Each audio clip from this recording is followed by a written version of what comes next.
আসসালামু আলাইকুম প্রিয় ফুটবল ফ্যান্স।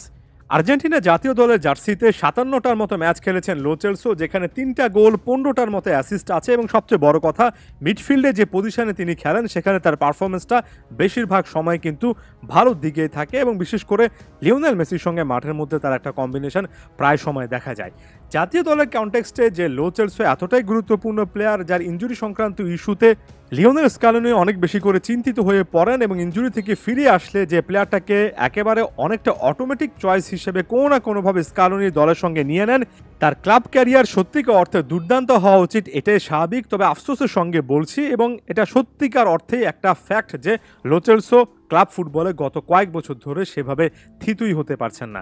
সর্বশেষ একটা আপডেট আছে, টটেনহামে গত সিজনে খুব একটা বেশি সুযোগ পাচ্ছিলেন না, সব মিলিয়ে মাত্র ২২টার মতো ম্যাচ খেলেছেন, এবার রিয়াল বেতিসে চলে এসেছেন, অর্থাৎ আরও একবার রিয়াল বেতিসে মুভ করেছেন। টটেনহাম ব্যাপারটা অফিসিয়ালি জানিয়ে দিয়েছে এবং সবকিছু ঠিক থাকলে রিয়াল বেতিসের প্লেয়ার হিসেবে এই সিজনে আমরা লো চেলসোকে দেখতে যাচ্ছি।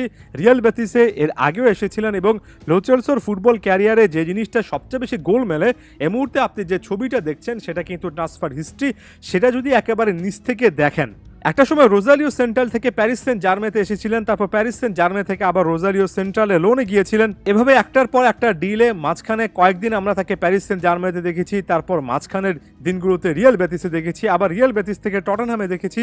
এই ক্লাব দুটো নিজেদের মধ্যে যথেষ্ট পরিমাণ প্লেয়ার আদান প্রদান করেছে, বিশেষ করে লো চেলসোকে ঘিরে অনেকগুলো ট্রানজ্যাকশন দেখা গিয়েছে। তারপর তিনি আবার একটাবার দেখা গিয়েছে যে টটেনহাম থেকে ভিয়ারিয়ালে গিয়েছেন এবং ভিয়ারিয়াল থেকে লোন ডিলটা শেষ করে টটেনহামে ফেরত এসেছেন, আবার ভিয়ারিয়ালে গিয়েছেন, আবার টটেনহামে ফেরত এসেছেন, এবার টটেনহাম থেকে আগের ক্লাব রিয়াল বেটিসে গেলেন এবং এ নিয়ে প্রায় ২০১৯ থেকে ২০২৪ পর্যন্ত একটা ক্লাবের সঙ্গে একটা ক্লাবের এই আদান প্রদান লো চেলসোকে ঘিরে চলছে।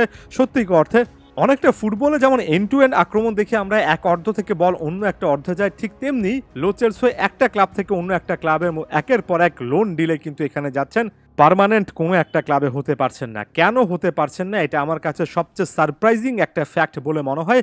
যখনই আমি ক্লাব ফুটবলে লো চেলসোর অবস্থা দেখি, দুর্দান্ত বেশ কয়েকটা পারফরমেন্সের পর যখনই মনে হয় যে লো চেলসো এই ক্লাবটাতে এসে সম্ভবত এই মুহূর্তে সবচেয়ে ভালো লাগাতার পারফরমেন্স দেবেন, তখনই কিন্তু লো চেলসো হয় ইনজুরি সংক্রান্ত কোনো একটা ইস্যুতে ভোগেন অথবা দলের কম্বিনেশনের কারণে কোনো না কোনো ইস্যুর কারণে মাঠের বাইরে চলে যান। ব্যাপারটাকে আপনি যদি আর্জেন্টাইন ফ্যান বেজের বাইরে গিয়ে দেখেন তাহলে এখানে অনেক বেশি সমালোচনা করতে পারবেন, তবে যদি সত্যিকার অর্থে খেলাগুলো দেখে থাকেন তাহলে আরও বেশি অবাক হবেন।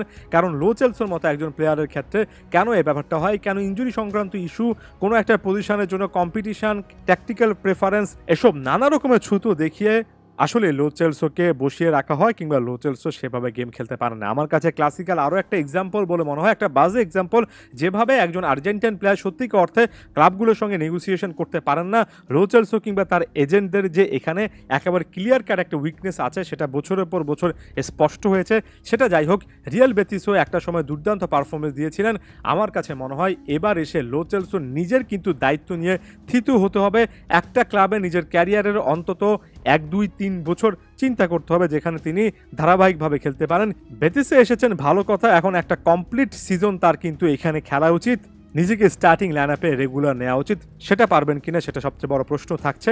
লো চেলসোর ক্লাব ক্যারিয়ারে এই মুহূর্তে সবচেয়ে বড় একটা টার্নিং পয়েন্ট, লো চেলসোকে কিন্তু এই ব্যাপারটা ফিক্স করতে হবে।